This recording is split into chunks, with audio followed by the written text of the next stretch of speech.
Now, ladies and gentlemen, it was with much regret that we go into this next segment on trauma television, and due to contractual obligations and agreements, we've got to cover the career of Amar, Big Scary Cox.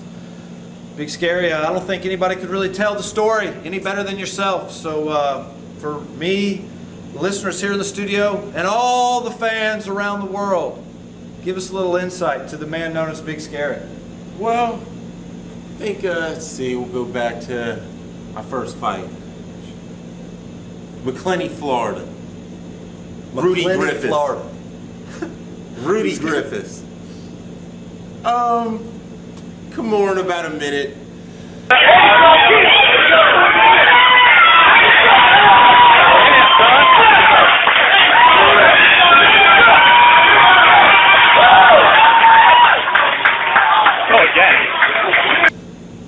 Mr. Griffiths wasn't happy with the outcome, challenged me to a rematch right then at that second.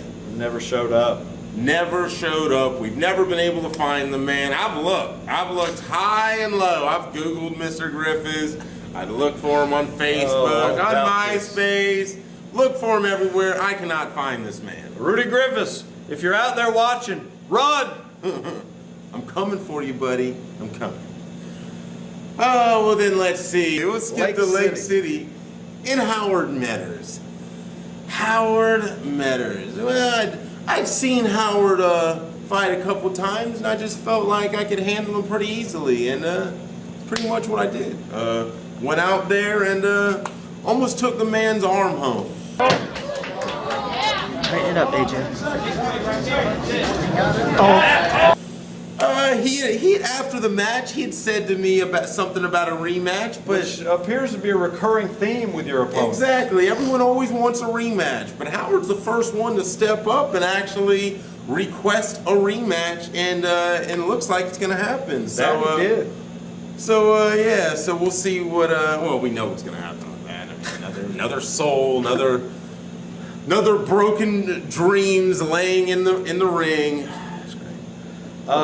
So, since your victory over Howard Metters and then him calling you out to the rematch, there's a gap of time here where a couple other incidents occurred, isn't there? Oh, that's true. I was in the Rumble in the racetrack. And what happened there? For anybody that hasn't already heard, certain individual by the name of Tommy Rowland. Now, there was a lot of hoopla surrounding Tommy Rowland. Tommy Rowland's highlights videos are being sold in stores all over Jackson. Apparently, the man was 6-0. His last opponent was lighted.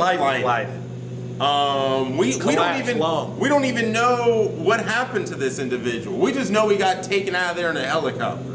So who knows? Maybe this man is no longer with us. We have no idea. God rest his soul if that be the case. But so maybe I had his angels with me, I'm not sure, but took out Tommy Rowland in about a minute. Grounded and pounded him, end of story. Vicious strikes. Vicious. Take his soul in the first minute.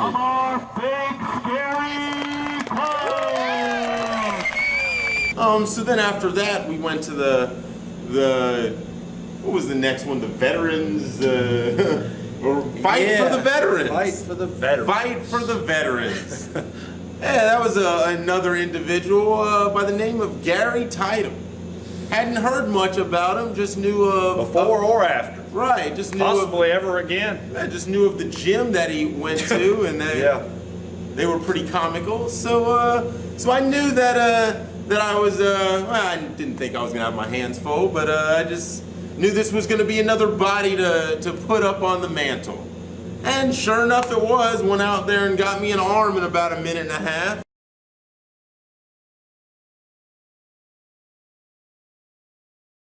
Took me about 30 seconds longer than usual, but still was able to take him out there pretty fast. He was walking around with his arm in a sling for the rest of the night.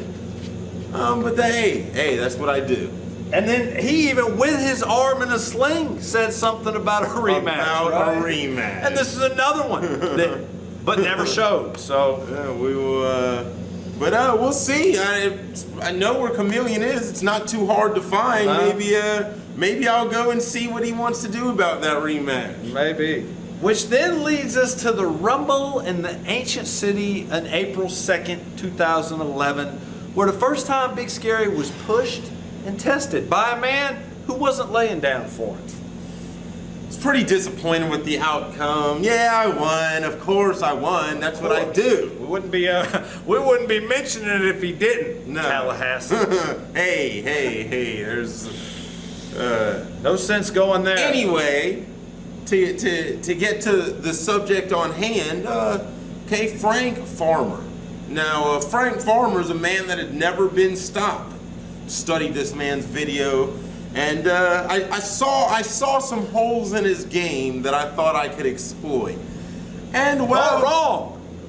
I mean, well, you know, he won, but for a guy that talks like this, it better be quick, vicious, and deadly. Obviously, had him pretty close to being finished.